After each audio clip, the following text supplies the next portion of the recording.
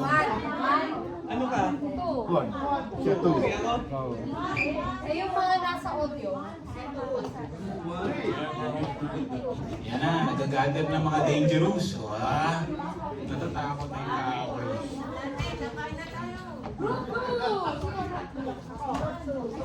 Sige po.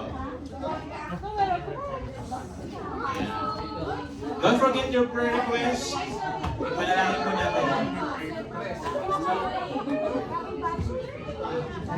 Sige po.